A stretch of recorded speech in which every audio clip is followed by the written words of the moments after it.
guys, and welcome to Storytime with Chester. Today I'll be reading from my novel, The Book of Prophecies, starting in Chapter 7.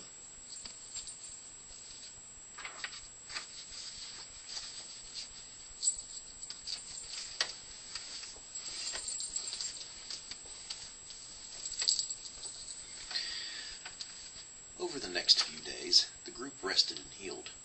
During this time, Andor prayed to St. Columba for wisdom and guidance. He also visited the Druid Grove frequently. He seemed at peace while in the grove. On one such visit, he was speaking to Lockrew about the events in the ruined castle. When he described the insignia on the evil priest and his minions, Lockrew was visibly unsettled. "What is it, friend?" Andor asked. "This symbol you described," Lockrew replied. "I have only heard of it in ancient lore, passed down from Archdruid to Archdruid, and told in our conclaves to the lesser druids. In ages past, when man had barely set foot on these lands east of the great western mountains, when elves still ruled and we druids traveled unmolested in our habitats, a dark malign force began to insinuate itself, influencing those who lacked the will to resist its evil, subverting everything it touched, defiling nature itself. Unlike most evil, whose goals are usually the subjugation of all others to its deprivation, this evil was altogether different. It wasn't interested in anything but the complete destruction of everything, good and evil. The gods themselves rose up against this aberration and confined it in an eternal prison. So great was its power that its ultimate destruction was unattainable." "What was this evil called?" Andor asked. "It was known by many different names, all given to it by those whose lives it affected for the worse. To those of us who value all life and seek to protect it at all costs, it has but one name: Doom." Chapter 8. When everyone had healed, they resupplied and were on their way to the temple east of Holt. As they were leaving the village, they passed by the castle that was under construction, or rather the very beginnings of such. Only the mage tower was completed, and as the group passed by, the owners of the tower, a man in robes who was obviously the mage of said tower, and a man wearing chainmail and hefting a large axe on one shoulder, stood just outside the tower watching them leave. Andor mused to himself that they appeared as if they were silently sending the group off to their deaths. When he considered the implications of his thought, an uneasy feeling came over him, and the smile left his face. Holt was a disreputable fishing village nestled in the gnarled woods. It was located at the edge of Emerald's Run, a river named for the way the sun gleamed off of it, causing it to sparkle like thousands of emeralds. Holt was known for being a den of thieves, cutthroats, and pirates, so Eric was advised to conceal his heraldry during their time near and in the scurvy village. As the journey to the temple was little over 2 hours, Andor made use of this time to get to know more about Thorfinn. "So tell me," Andor said to Thorfinn, "why were you tracking the gnome?" "He backstabbed a friend of mine," Thorfinn replied. Intrigued, Andor pressed for more information. "I assume there is a story to be told here?" "I was at Fagarath's fortress. It is a keep on the border between my homeland and the land known as Pelindava. I was celebrating a victory over an evil enchantress and her black dragon with my prairie dogs. The gnome challenged my friend Helmet to a game of bones. Helmet lost something very valuable to that imp. In his greed he left behind his set of bones. They were nicked so as to roll in favor of him. Helmet ran after him. I followed, and when I caught up to them, Helmet lay on the ground with a dagger in his back, and the little imp was running away." Thorfinn paused in his telling, visibly upset. "He boarded a craft heading down to Vernwy," he continued, "so I followed on another. His was faster, so I lost sight of him. Soon I spotted a monastery high on a hill, so I paid the captain to stop. I climbed the hill to the monastery, only to find it in ruins. I searched the ruins, fought many Nagobs. Found a man and a dwarf. They helped me." "I'm sorry," Andor interrupted. "You found them?" "Yes," Thorfinn replied. "They were captives. I freed them." "What did they help you do exactly?" Andor asked. After embellishing on the defeat of the Nagobs and a group of Mumus, Thorfinn told the rest of his adventure under the ruined monastery. After defeating the Nagob king and looting the place, they were on their way back to the surface when an entire section of floor beneath them gave way and they found themselves tumbling down a long chute that eventually dumped them out in a room with many doors. After traversing the many tunnels and passages that the doors led to, and fighting off the denizens therein, they determined that there was no way back to where they were when they defeated the Nagob king, so they pressed on. Finally, they came to an underground stream. The walls were covered with phosphorescent lichen that created a greenish glow, providing enough light where torches were not needed. Thorfinn, being the tallest of the trio, walked out into the stream. He found it to reach only his waist at the deepest level, so the three of them waded with the current, the dwarf being the only one to have any difficulty. After several hundred feet, the stream opened up to a landing. The three of them were still a modest distance away when Thorfinn spotted a small bipedal creature on the shore. It appeared to not have noticed them yet, so Thorfinn got the attention of the thief, who notched an arrow in his bow and slowly crept towards the little creature. When he reached a distance of about 50 feet, he could tell that the creature was a wormling. He drew back the bowstring, took careful aim, and loosed his arrow. It found purchase in the wormling's back, felling him instantly. The thief motioned for the others to advance as he crept up on the shore, notching another arrow. Sleeping in an alcove were two more sentries. He drew back his bow and fired his arrow at one of them, then immediately drew his dagger and charged the other. The arrow killed the wormling in his sleep. The other had just started to arouse when the thief slit its throat. Thorfinn and the dwarf caught up with the thief, and they continued on down a wide passage that led south. Shortly, the sound of metal striking metal could be heard down a side passage to the east. The trio cautiously made their way toward the noise, weapons at the ready. As they rounded the bend, they saw four wormlings sparring with short swords. Thorfinn stayed back and let his companions have their fun with the little creatures. The wormlings, not suspecting an attack, fell quickly and quietly. Finding nothing else in the cavern, they returned to the passage and continued. Soon a red flickering light could be seen up ahead. The passage widened until it opened up to about 50 feet across. The red light filled the entire cavern at this point, emanating from the bottom of a large crevice where a river of molten lava flowed. A pair of natural bridges allowed passage across. "I don't like this," exclaimed the dwarf. "More of those little buggers could be on the other side waiting for us to cross, so's they could be picking us off with their pig stickers." "Afraid of taking a swim, dwarf?" Thorfinn jibed. "Aye," the dwarf confessed, "that I am." "Didn't you know? We dwarfs sink." The three paused, then in unison busted out in laughter. Just then a hail of spears came down around them, clattering on the stone floor of the cavern. As the dwarf rightly surmised, a group of the little buggers, as he put it, was indeed on the other side. "You're going to have to do better than that," the dwarf yelled at them and charged, as did Thorfinn and the thief. As they were crossing the bridge, one of the wormlings sounded a horn. The wormlings threw the last of their spears and drew swords. Again the spears just clattered around the trio. Thorfinn and the dwarf cut through them as they weren't there, while the thief, bow at the ready, surveyed the background for targets. Realizing the horn probably called for reinforcements, they were of no mind to sit and wait for them. Instead, they rushed toward the sound of little feet running. Although the reinforcements numbered a dozen wormlings, they were caught off guard, not expecting the intruders to have gotten past the sentries so fast. Thorfinn waded in the midst of them, swinging his hammer with a fury, flinging aside one of them with each stroke. The dwarf tried to match Thorfinn blow for blow, but was unable to keep up. A half-dozen swarmed to the thief, bringing him down by sheer numbers, pinning him to the ground.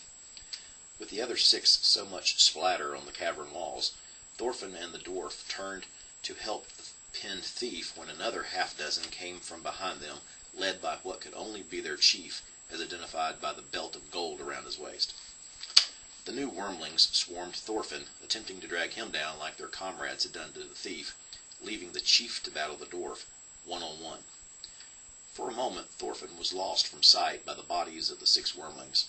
Then in a sudden burst, they went flying in all directions as Thorfinn flexed his muscles, flinging them off of him all at once. The dwarf waited not for the chief to act. He threw his hammer at the chief and charged, armed with nothing but his fists. The hammer caught the chief square in the skull and dropped him. The dwarf jumped on top of the chief and started pummeling his lifeless body for good measure. The chief's bodyguards, stunned as they were from their failed attempt at overbearing their larger opponent, tried to recover by charging him one at a time. Big mistake. He swatted them like flies as they drew near to him. When he finished, he turned his attention back to the thief. 2 of the wormlings lay next to him dead, but he had succumbed to their sword thrusts.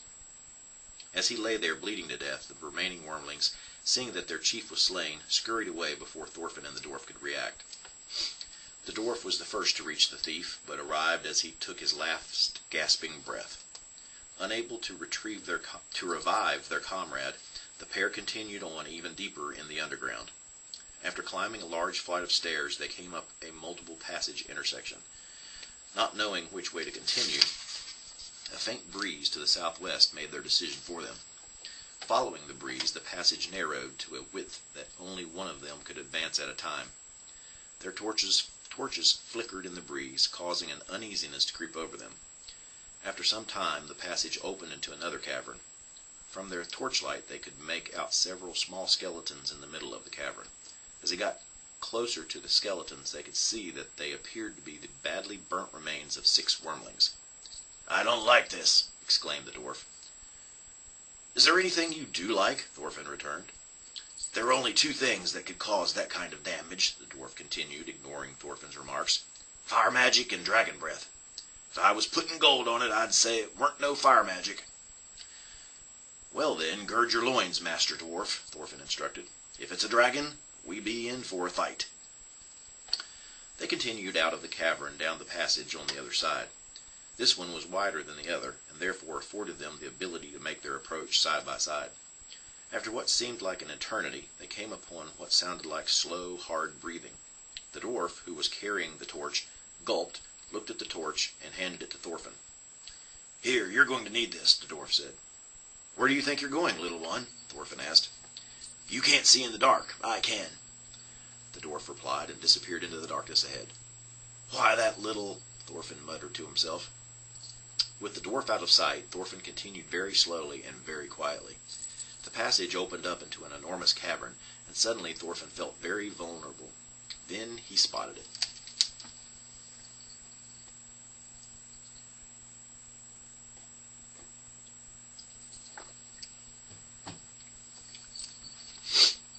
Not some 30 feet away, with its back against the cavern wall, lay a red dragon on a huge pile of coins. Thorfinn almost lost his grip on the torch, but quickly regained his composure when he realized that the dragon was asleep. Could his fortune be so great as to happen upon a sleeping dragon not once in his life, but twice?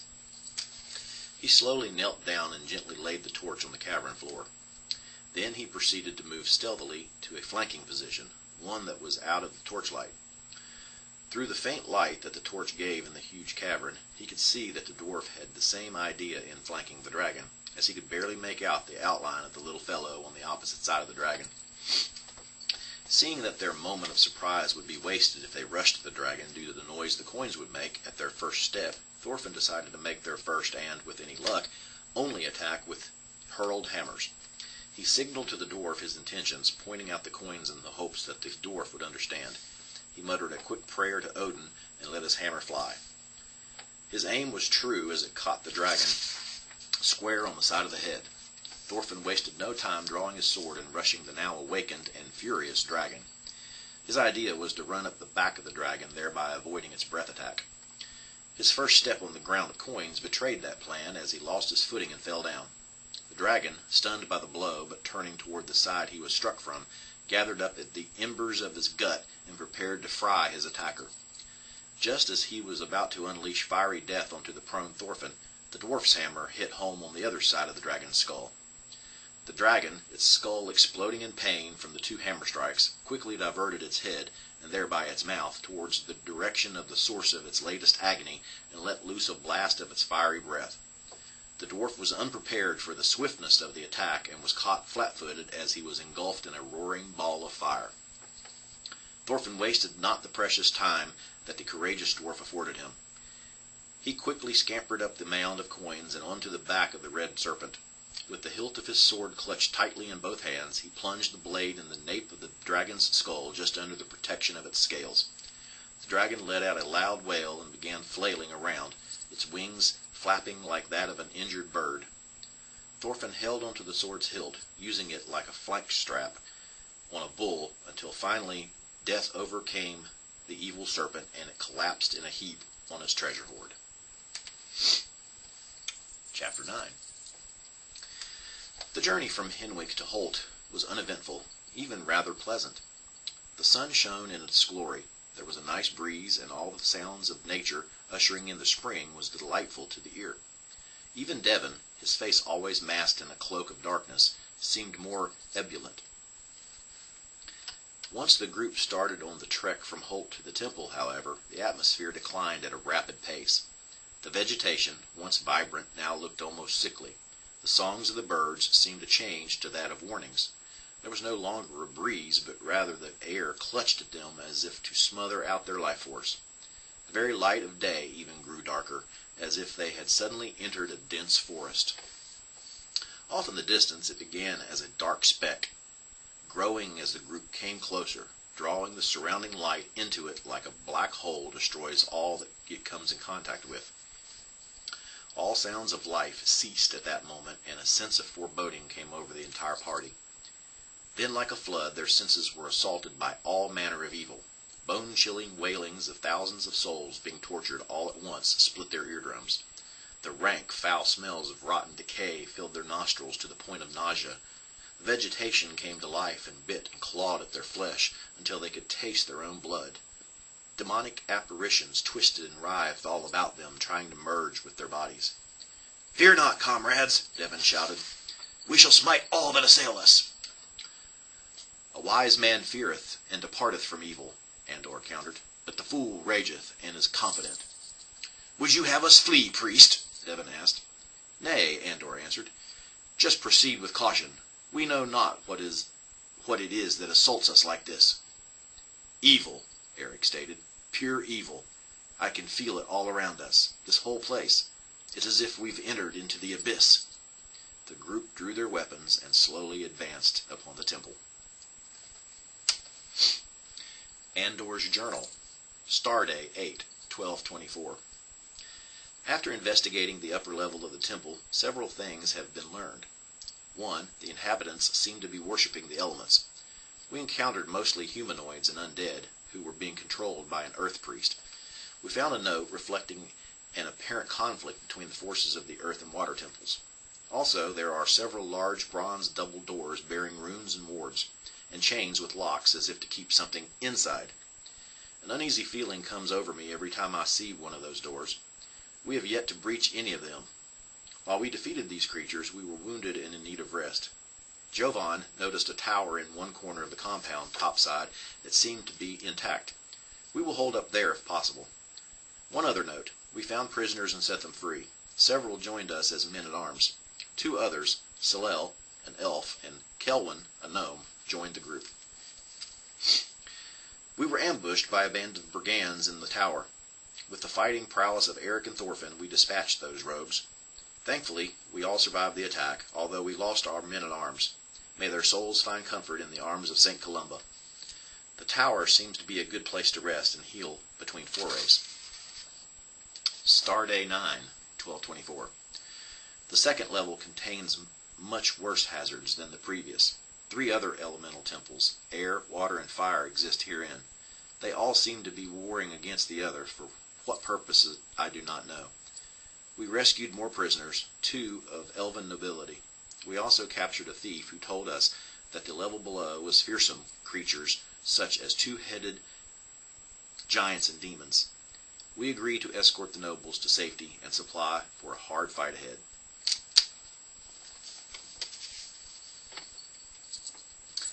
And that, friends, is where I'll be finishing up for today's reading. Join me next Wednesday when I continue the saga of Andor and his companions and see what adventures they get into from here on out. I hope you enjoyed today's reading, and please don't forget to subscribe to my channel, like, share, and leave any comments in the comments section, because I do enjoy those. And until next Wednesday, and as always, see you soon.